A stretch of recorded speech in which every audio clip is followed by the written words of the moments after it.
Hello, everyone. My name is Lionel Sander from Pembroke Publishers, and thanks for joining us this evening. Just before we get going, I would like you to know that together we are representing communities from across Canada. And I invite you to reflect on the territory from which you are joining us today as I acknowledge the traditional land where Pembroke Publishers office is located in Toronto, Ontario. Pembroke Publishers' office is situated upon the traditional territories and ancestral lands of the Mississaugas of Anishinaabe, the Haudenosaunee Confederacy, and the Wendat. We recognize the significant contributions of Indigenous peoples and seek a new relationship with First Nations, Métis, and Inuit peoples. Their enduring presence continues to enrich the vibrancy of all our communities.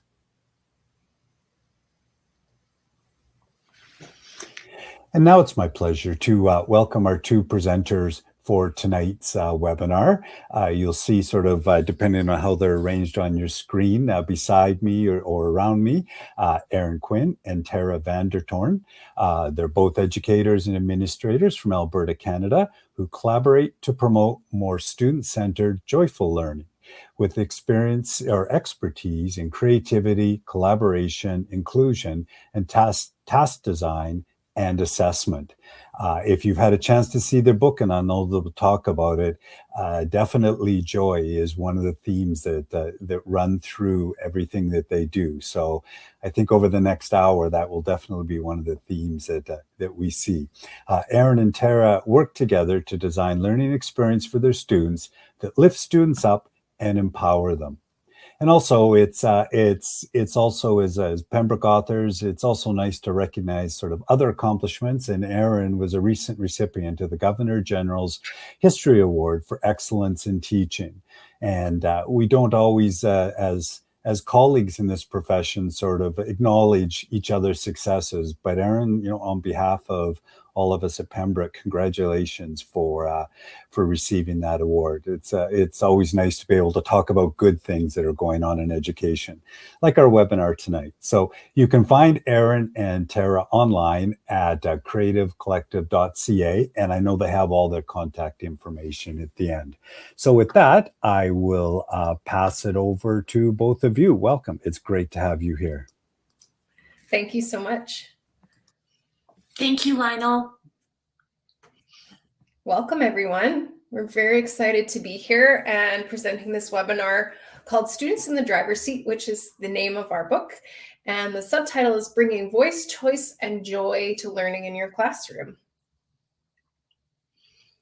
A little bit about us as we start out here. Erin and I first met when we started teaching grade 8 humanities together at the same school. And we did not know each other at all prior to that first foray into teaching together. But we knew that we wanted to build a really intentional, collaborative relationship. And that ultimately led us here. Yeah, so we worked together for a little while and started to kind of build that collaborative relationship. And our work really took off when we decided to take a look at the language arts program that we had been instructing. And we kind of reflected on, it was okay, but it could be a lot better. So one summer coffee date led to a completely reimagined approach to English language arts that allowed every student to choose their text, design their own learning, and select their own assessment criteria. And you can see on the screen here, we've shared our website and our teacher Instagram accounts. And we've shared all of that work on our website. We're open source teachers and we love to share what we do. So we've shared that all on our website and more, but that work really became the foundation for everything that followed, including this book.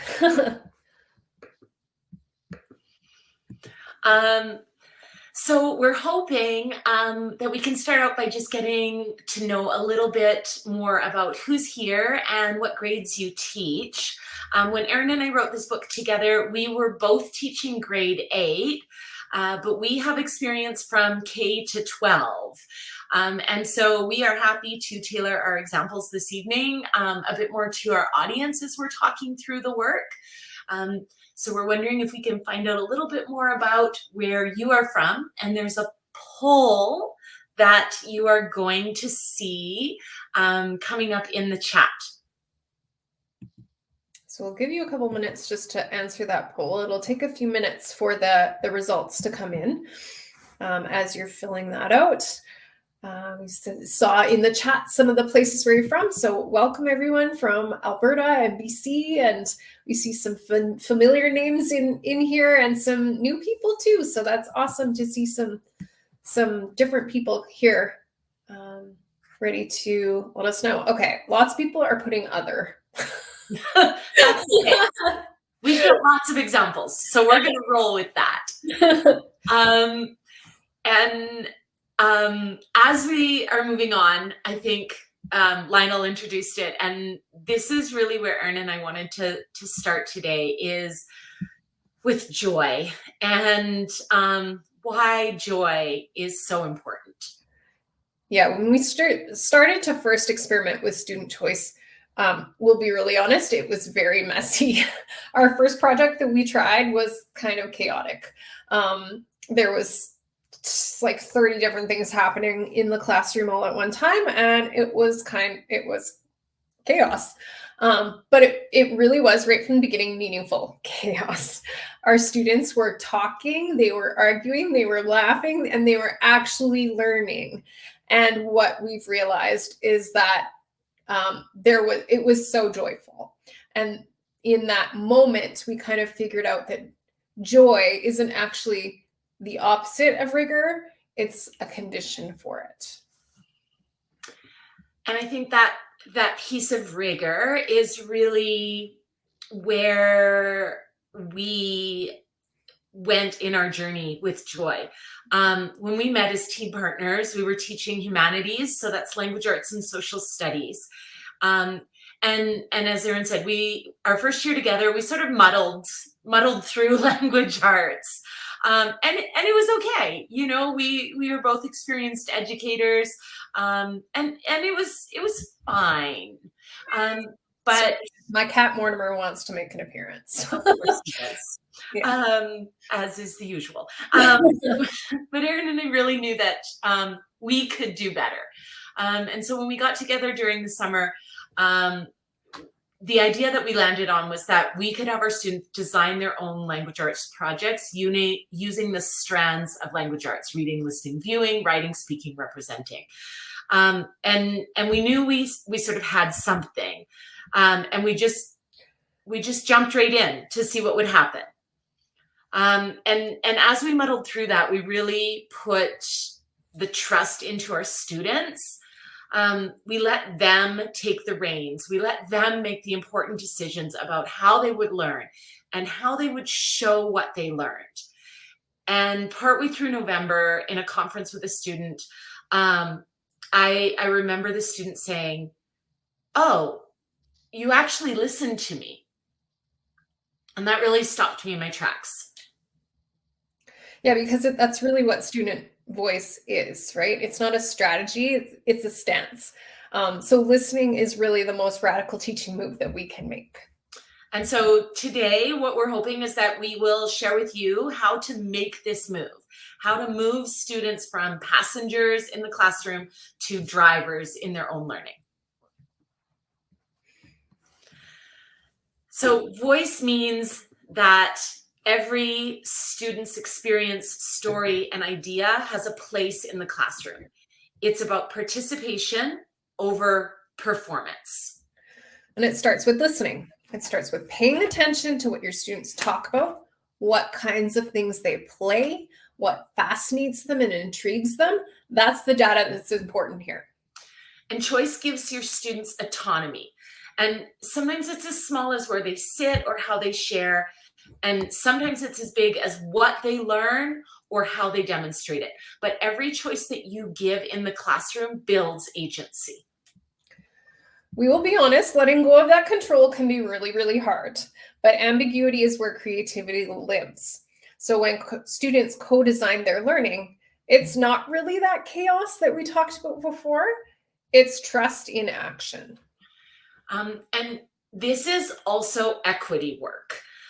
When we open up our classroom to voice and choice, we are decolonizing learning. We're making room for different stories, different perspectives, different strengths. We are finding space for everyone in our very complex classrooms. Voice and choice are really subversive acts, really. They make space for that diversity in different ways of knowing and being. And empowering kids to use their voice is the most important thing that we can do. When we do this, we're teaching them to be present in their own lives and to take ownership of who they are and who they want to be, to speak up for the world that they want. So our book is organized into 4 parts, and we will highlight each of the 4 sections tonight. So we'll begin by discussing foundational tools and strategies that you can use to create the culture in your classroom where voice and choice can be elevated. After that, we'll talk about a toolbox of protocols that you can use to elevate that voice and choice in your classroom. Then we'll dive into instructional strategies and the ways that we can design tasks with voice and choice in mind. And then finally, we'll tackle assessment strategies. Believe it or not, we can center student voice and choice in assessment. So we're going to start with laying the foundation. And we start here because before we can hand over the keys to our students to sit in the driver's seat and take the wheel, we have to make sure that they're ready to drive. Voice and choice can't thrive in a classroom that doesn't feel safe, connected, and structured. So when we start with laying the foundation in the book, we're sharing specific activities that are creating the conditions for a strong foundation. The soft moves that we do as a teacher that build our classroom community.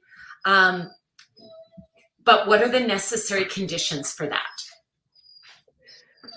So this section, laying the foundation, we're going to kind of talk about philosophy in this part and kind of what are the key ideas that need to be present.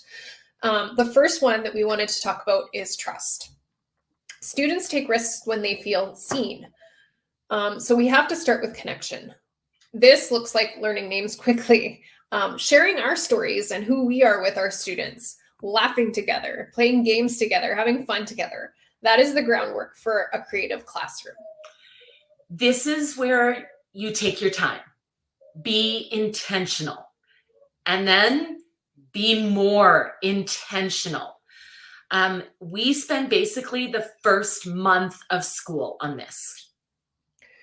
That sounds like a lot, but it's really time well spent. And it is connected to curriculum. We are doing this work and building that classroom culture, but we're also getting writing samples. We're teaching foundational concepts. We're building those skills and routines. But really what is at the core of that is getting to know who the people in the room are. And what we're really teaching through our daily actions is that we genuinely want to get to know them and care about them. One of the things that we do is we make sure that we spend one-on-one time with every student at the beginning of the year. And in those initial meetings, we make sure that we listen more than we talk. We ask lots of questions and get curious about who this person is, who we will be spending our year with. When you ask your students to share their ideas, they need to know that it is a safe space to do that. So we build that safety intentionally through routines, reflective questions, and consistent kindness to lay that strong foundation of trust and respect. Classroom climate and community matter in this work even more than they already do in a more teacher-centered classroom.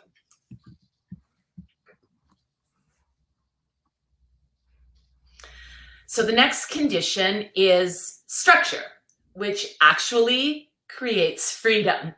The routines, flat sheets, and visual schedules that we use give students the confidence to experiment. When they know what's expected, they can stretch what's possible.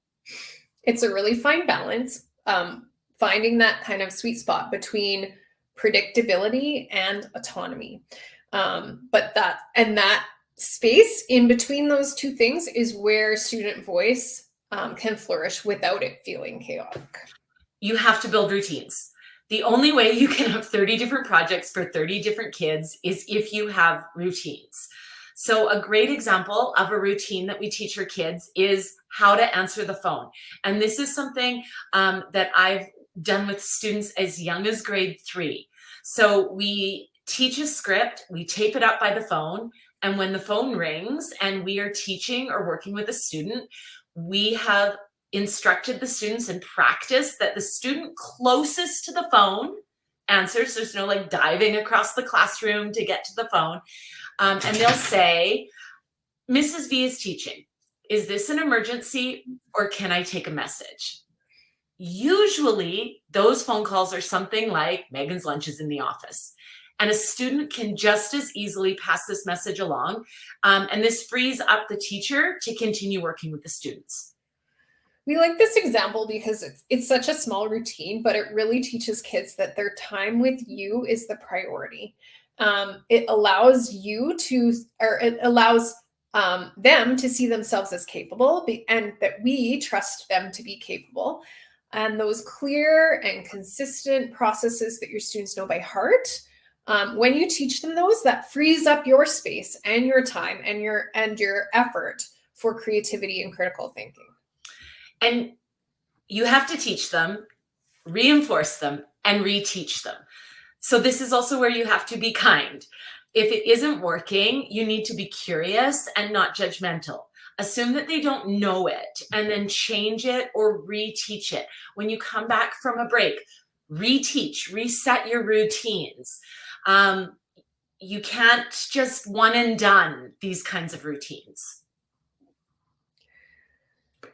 The next concept we kind of wanted to highlight is about clarity before creativity, because students need to see what success looks like. So we spend a lot of time co-constructing criteria and modeling that reflection and sharing exemplars, not to constrain creativity, but actually to give it shape. So voice and choice can only work when there's clarity, clear expectations, clear language, clear feedback loops. In elementary school, when students don't know what that success looks like, that's when you see like 20 students lined up behind the teacher's desk, showing them their work and asking, is this good? Did I do it right? Am I done? So to be able to trust themselves, they need to be able to feel confident that they've successfully demonstrated the learning outcome, right? So that clarity is really an enabling constraint here. We aren't really prescribing. We're not talking about prescribing what needs to be done, but we do need to be clear what they need to do to show the outcome. So in middle and high school, students not knowing what success looks like often results in overworked projects, incomplete work, or the worst, missing assignments. When kids can't tell if they're done, it's either not enough or too much. And this also can lead to a lot of anxiety for kids.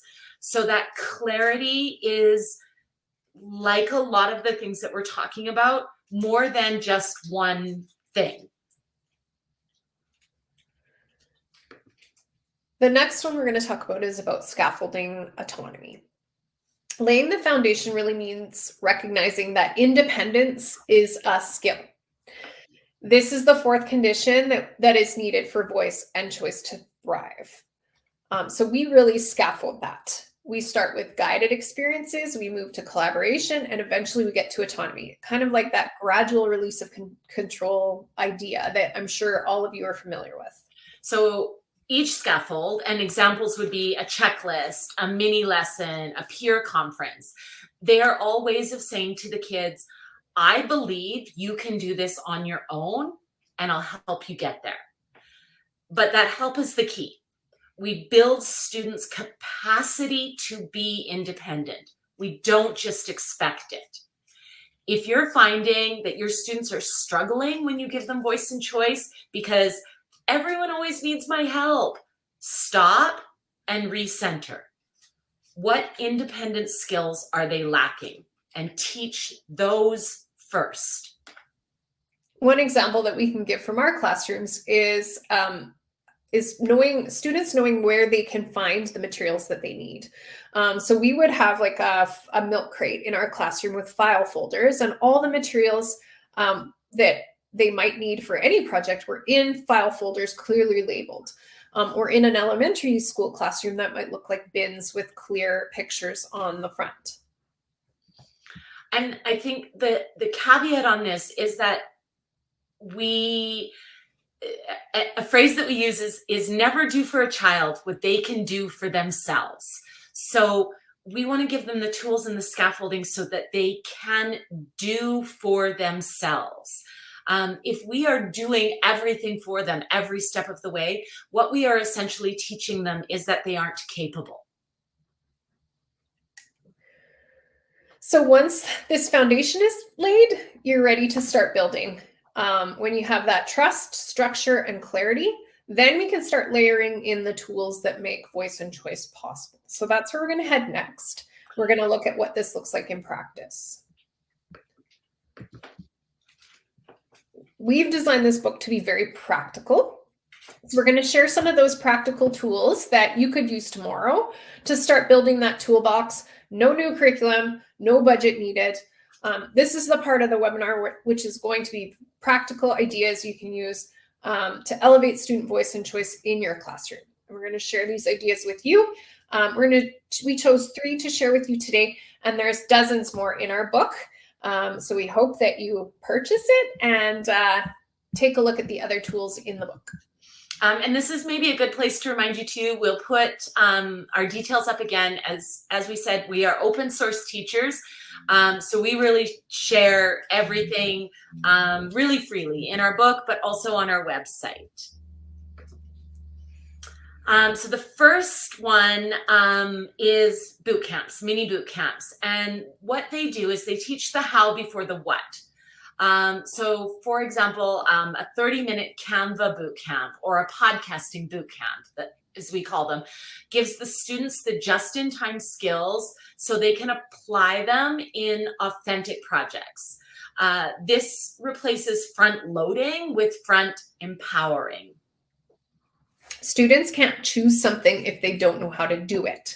So a student would never choose to show their learning in Canva if they didn't know how to use Canva. And what bootcamps do is they give them a rapid introduction to a skill or a tool and an opportunity to practice it right away. In this way, they're really literally building their toolbox of skills that they can use later when choice is embedded into projects and assignments at a later time. So this is the same idea. Once students have tried podcasting, then when they're given a project later where they can choose mode of presentation, they now have podcasting in their repertoire to choose from. So these are a few examples of some of the boot camps we've done with our middle school students. We introduced using a mentor text. I'm not sure if you're familiar with that term, but it's the idea that a text can be your role model, and you can kind of mimic the same moves that creator is using, that author has used. So we did that by having students read negative reviews of some different films, and then they reviewed a text that they did not like. Actually, reviewing something that they hate is really fun. So another example, we had our grade 8 students work together with kindergarten students to create a movie bringing an animal story that the kindergarten student had told using oral language skills. And they brought it to life using the lenses of Indigenous and scientific land connections. So we were teaching different texts, voice, creating an angle or a point of view or a perspective.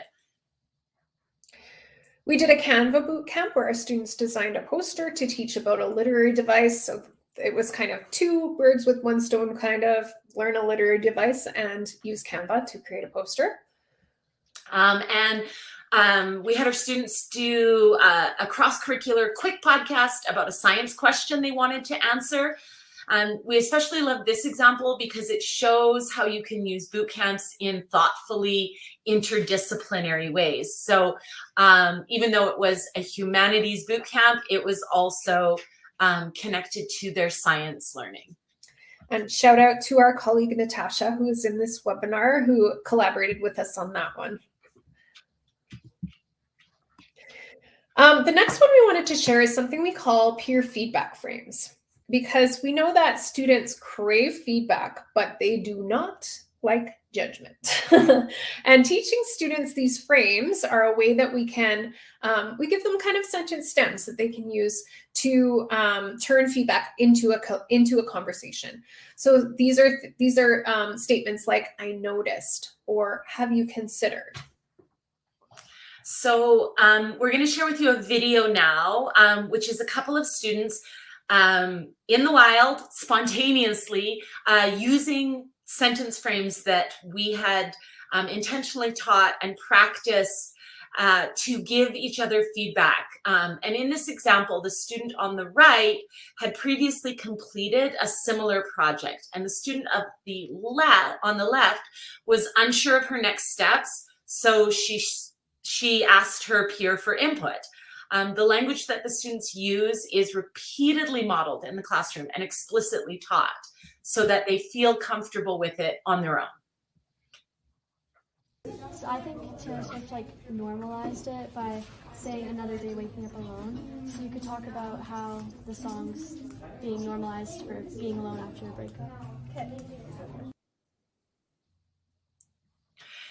And the project they're doing is a literary analysis. Those are two avid Swifties that you're seeing there. So normalizing breakups and being alone after breakups. That was not staged, by the way. It wasn't. That's why I only got a little clip of it, because it took me a minute to turn my phone on. Yeah. The next strategy that we want to talk about is plussing. I'm switching and she's switching. Sorry, there we go. Sorry, we're both switching at the same time. Is plussing. So plussing is a simple concept that isn't a strategy per se, but more a way of being. It's borrowed from improv, if any of our audience have a theater background, where we say yes and rather than yeah, but. I learned the term from Dr. Robert Kelly, who's a professor at the University of Calgary, and I did my master's with him in creativity. And he borrowed it from Randy Nelson from Pixar, who borrowed it from improv theater, where the whole point is to accept the offer and make your partner look good. So when you are collaborating effectively and brainstorming ideas, these are skills that need to be taught. So the principle of plussing to get students to expand on a creative idea and keep momentum moving forward is one way to do this. So we're going to share an example with you. We're going to try this. Okay. Tara, I'm going to let you do the slides. Okay. So this is a teacher example because these strategies work for teacher planning too. So we're going to take an outcome from the Alberta Grade 5 Social Studies Program of Studies. And this is the old social studies curriculum. I'm sorry. Well, it's the new one. Is it the new one? Yeah. Oh, look at us updating it. So we're going to plus it. How might we help our grade 5 students see themselves in ancient civilizations and then connect those lessons to their own lives today? So we could start connecting ancient civic systems to modern student government, asking if our class used an Athenian democracy, what decisions would we make? Yes. And maybe students could make ancient advice for modern problems, podcasts, pairing an ancient philosophy or invention with a current global issue. Yes. And we could end with a Living Legacies gallery walk, where each student shares one ancient idea they'd keep, change, or reject from today's world. Okay, so until this way of thinking and working becomes a habit for you and your students, it has to be set as an intentional expectation. This doesn't mean accepting every idea as a good final idea. We often park. So, for example, with this stream, we might stop here and say, okay, let's park this. And we go back to our original concept and we start again. Yeah. And see what we come up with, so that we can keep building. The judgment process on the ideas comes after. Yeah. Kids, this has to be really explicitly taught, because kids are often very one and done. They're like, my idea is great. I'm going to go with this first idea I came up with. But what this process of plussing does is it helps them expand on those possibilities, and keep building and kind of push that judgment until later. And Erin and I have been very intentionally working with this for years. We still find ourselves drifting into yeah, but territory. And when we do, we will stop, refocus, and find the and. We will call each other out on this. You're yeah, but in me. Yeah. We even did that when we were writing this book. Like I can think of a few situations where we're like, stop, we got a plus. Yeah. Yeah. This. We need to add to this. Yeah. And we would really encourage you to try this at your next team meeting, at your next staff meeting, your PLC, and really try and do the yes and. It is a powerful tool to shift conversations. It is.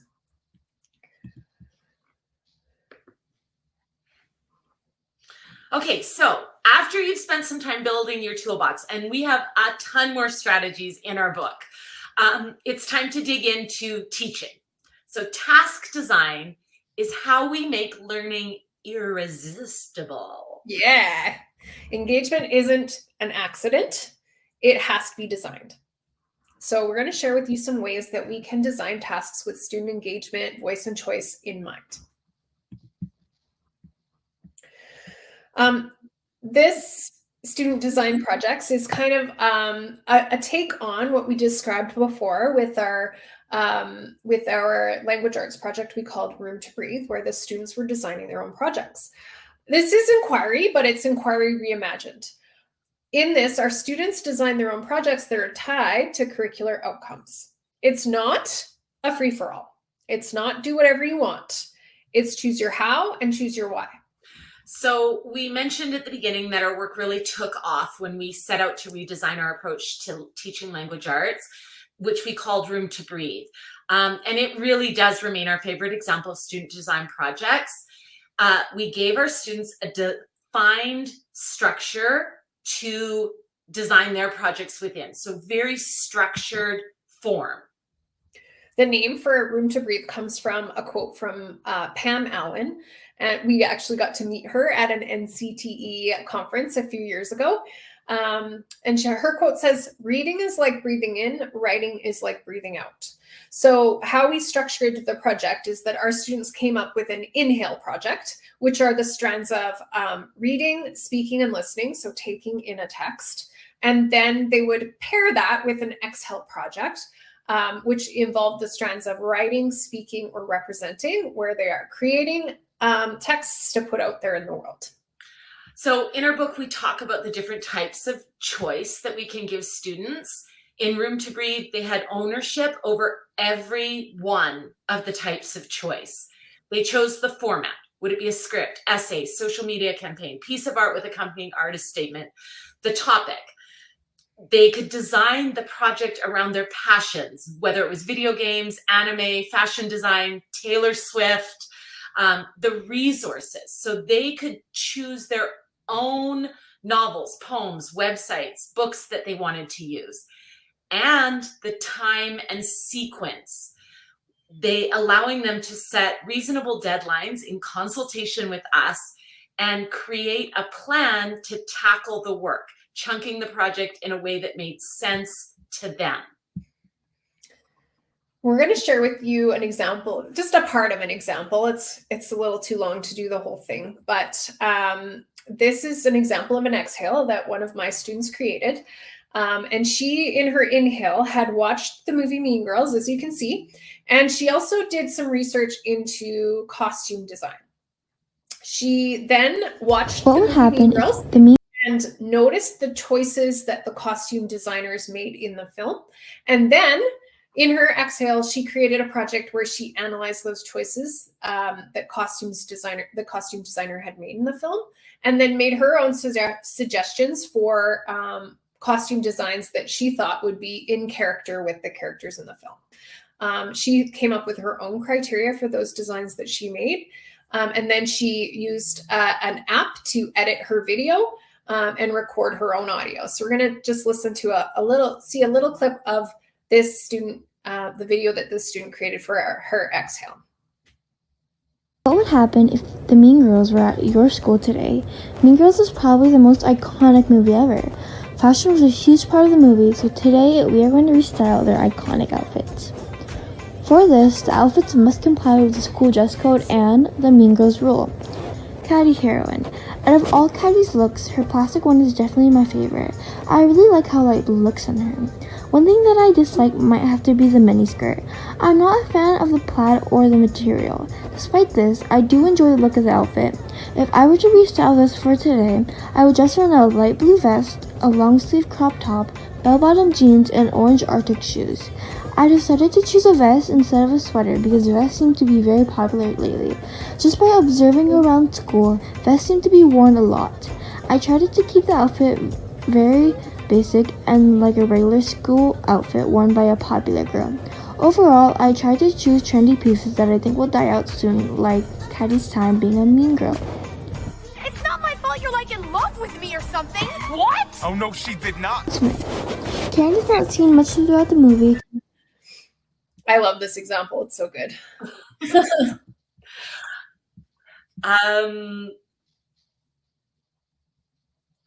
Yeah.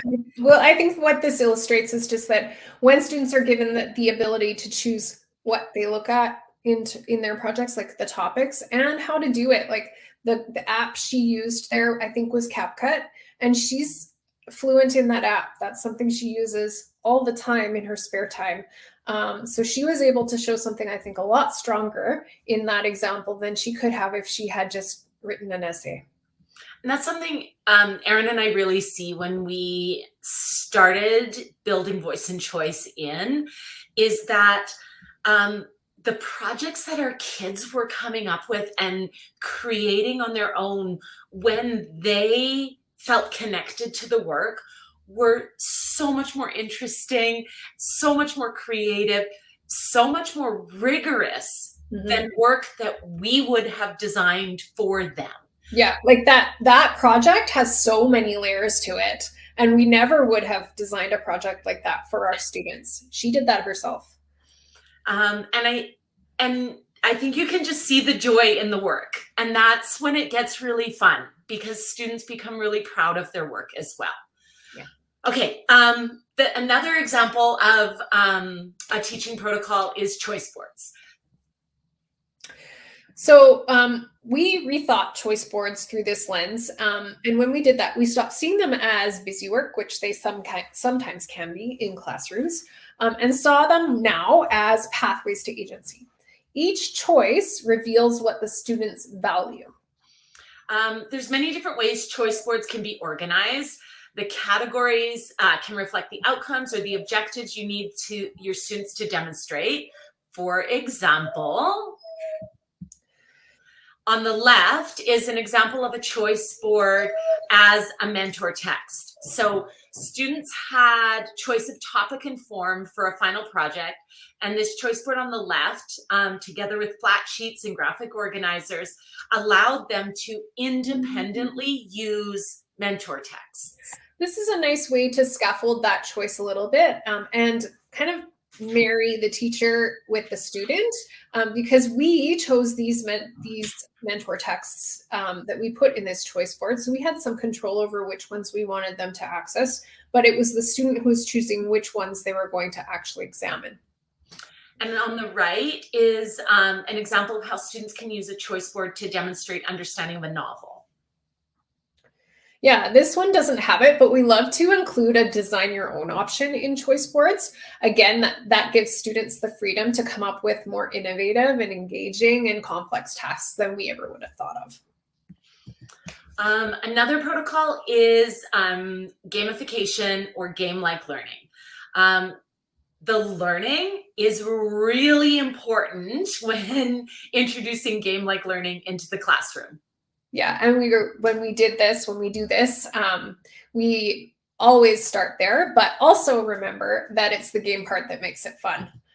So we really leaned into this and used game-like learning in our social studies work. So we taught grade 8 social studies and taught our entire year through games that we designed. All of those learning games are available on our website, creativitycollective.ca, and you can use them and hack them and make them your own.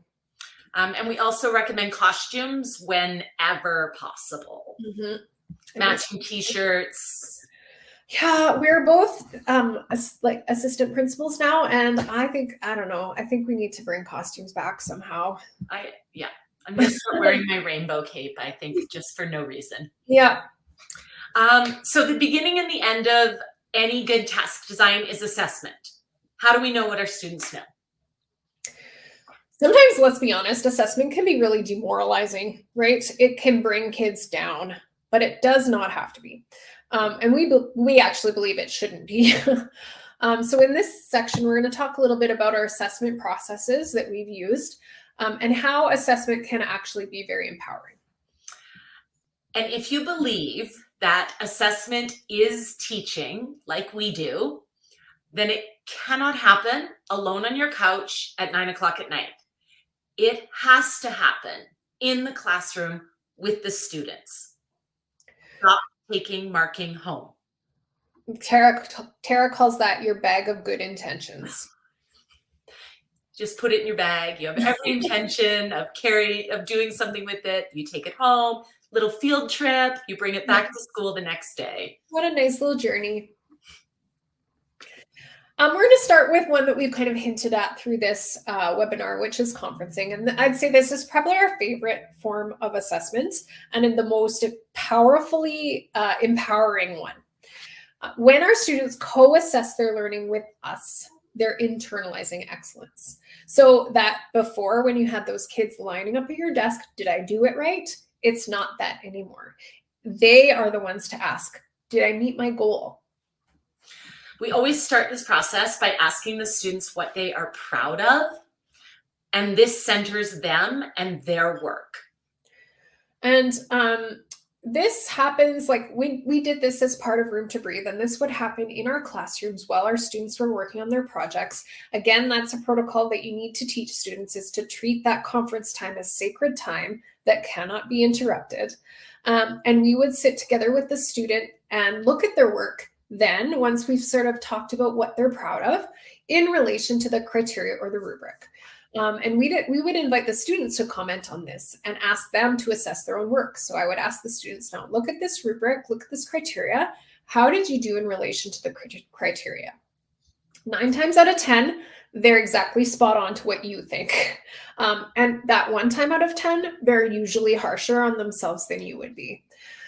When we don't align, and it does happen sometimes, that always results in a really good conversation that clarifies both of our expectations and feeds that learning forward for next time.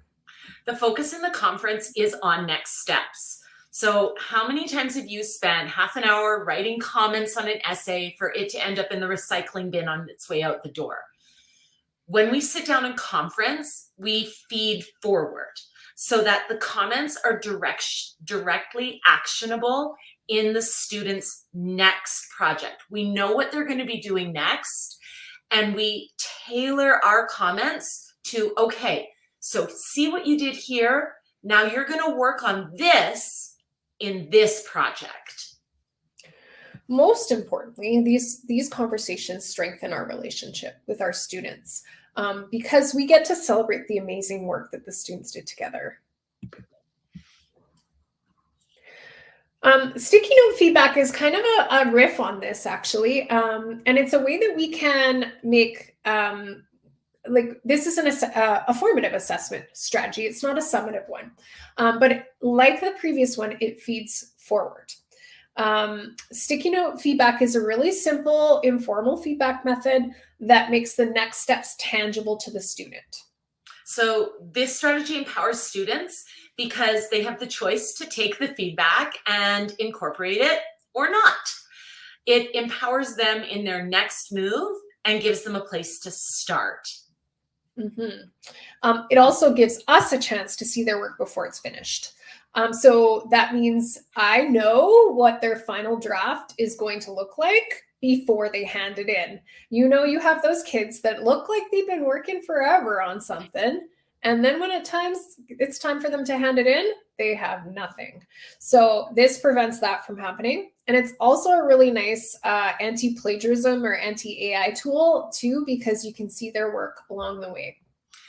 This photo shows an example that we used when looking at students' annotations in a book club.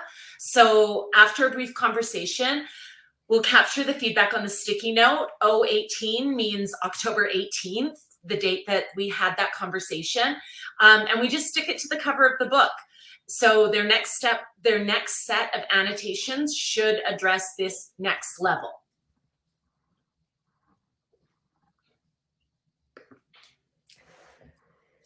Well, so the next one we're going to share is a little bit about celebrations of learning. And when we reposition assessment as a celebration, not an audit, our students really feel empowered. A celebration of learning could be an end goal, like the end of a learning cycle. And that lets students really take the lead on selecting how and what they're going to share with others as evidence of their learning. So assessment isn't the end of learning. It is when the learning becomes visible. So on the left, you see a small glimpse of a project we called Museum of Grade 8. So a final project in grade 8 where we invited the students to connect all of their learning from the entire year in all of their subjects. They told the story of who they were, who they are, and who they want to be. So, for example, in revealing who they are, they surveyed their classmates on a question connected to a topic from the year, then mathematically represented the data and used the graphs to tell a data story. Lionel had mentioned that I recently won a Governor General's Award, and it was for this project that I'm happy to share. This was a grade 7 social studies project that I created where my students were learning about immigration and how that immigration impacted Western Canada. And so what they did was they researched real people who kind of helped to create the town that I live in now, which is called Wetaskiwin. Their work took on really authentic meaning when they learned that they would be taking on the role of curator in our local museum and developing a museum exhibit for our local museum, which you can see pictured here on the slide. Then we invited their families and communities to join us in an unveiling of this work, and the students acted as docents and showed their families around and introduced them to the exhibit, sharing that work with their families and celebrating their work together. So these are the 4 sections of our book, and it is full of the details, the exemplars, and more ready-to-use strategies that you can take into your classrooms. We also spend a lot of time kind of unpacking the pedagogy behind each tool or strategy so you can know why you're using this strategy beyond just the what. So we hope you've heard something that has sparked an idea in you this evening. We really encourage you to start with that spark and then build from there, plus the heck out of it. And again, Erin and I are open source teachers. We share lots of our work on our website, and we're always updating it. So the QR code is there, our website is there, and you can buy our book. And now we're going to invite Lionel back with us. That was great. Thank you very much. We have a couple minutes here, and folks, if you do have any questions, please feel free to drop them in the chat, and we'll pick them up as we carry on here. But as Karen said as well, thank you for your passion, and I think that comes through right from the very beginning. And I made a note right at the start about the meaningful chaos. And usually, if you can identify it and know how to live within it, I tend to listen to those people because they've been there, done that, and have something to say. So you followed that particular comment with that joy is a condition for rigor, which got me thinking right away, which well, that's an interesting way of looking at it. Were there other conditions as you sort of were putting this all together and reflecting on your practice that, I think I know the answer, but that were as important as joy, or was joy sort of the overarching one? I think joy is number one, but I would say that both Erin and I feel really strongly about diversity and inclusion in classrooms.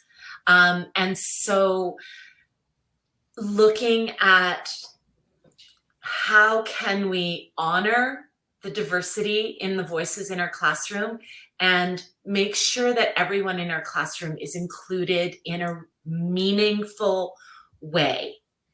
And so creating structures and access points and protocols in our teaching that enable those two things to be true every day. Yeah, and I think part of this really is about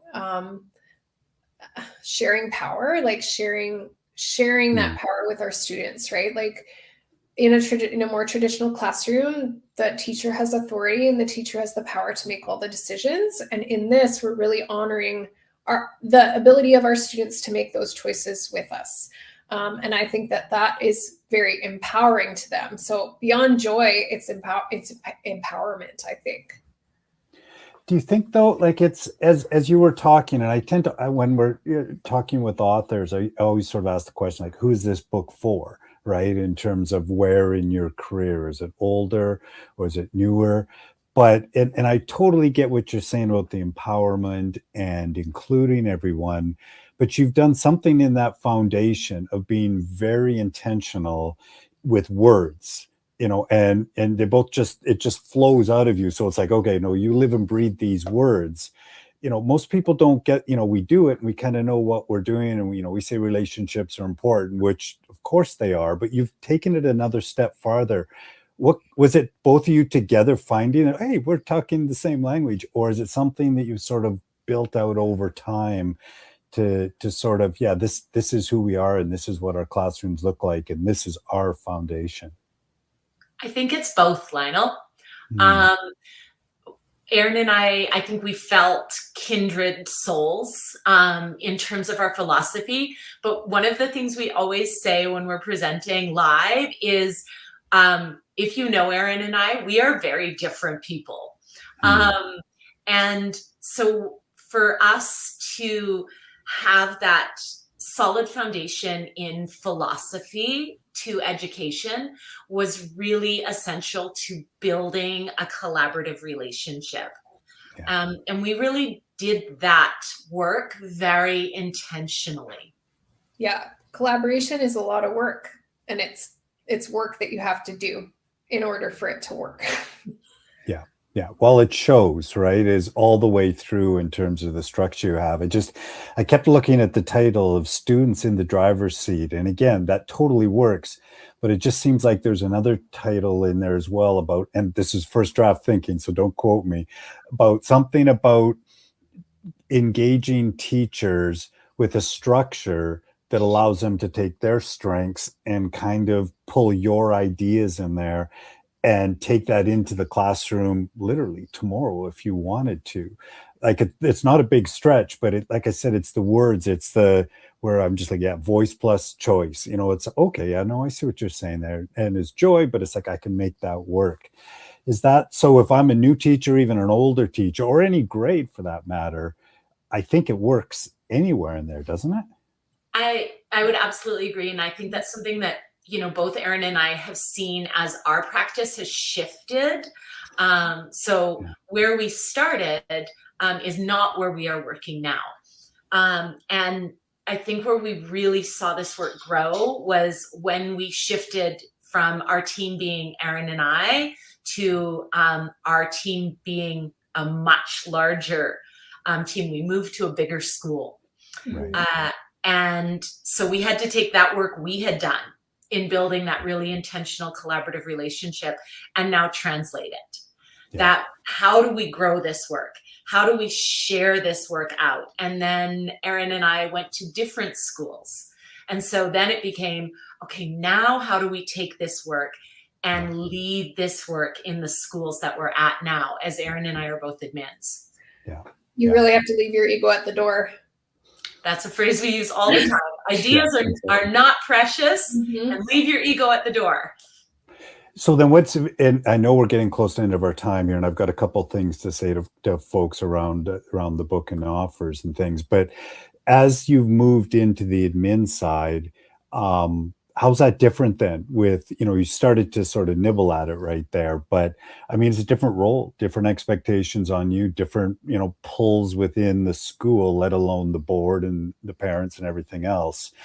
Are you farther away from the passion, or is it now there's more people on the team? Yeah, it's cool to kind of take that philosophy and apply it to a school rather than just a classroom, and think about, I think both of us really strongly believe in collaboration, and that we should be collaborating together with the teachers and the educational assistants in our schools to build something better. And that place for joy in our school community. So where does voice live in our professional community, and where does it live for our students? And so just continually asking those questions. Where does choice live? Where does voice live in this?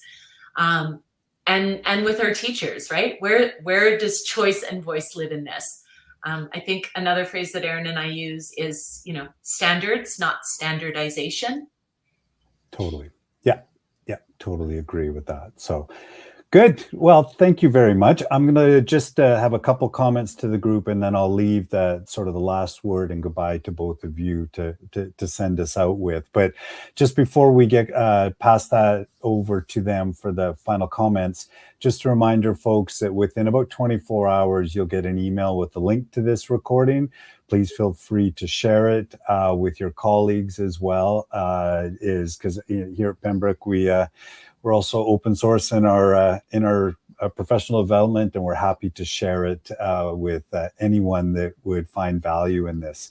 If you are interested in exploring this a little bit farther, I'm just finding our little offer here. If you coming up on your screen, you should see there's a link there. If you go to the pembrokepublishers.com site or click the button there, it will take you to the homepage. You'll see their book just up there, kind of in along the top. You can click on that to get a bit more information of it. And when you go through the checkout, if you put in the code STS26, that will get you $5 off your purchase. So please feel free to take advantage of that as well.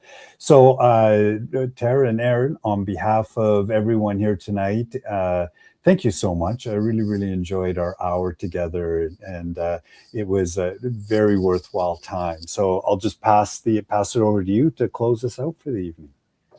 And we just wanted to thank those of you who attended. We know how busy the lives of teachers are, so we really appreciate you taking the time to listen today.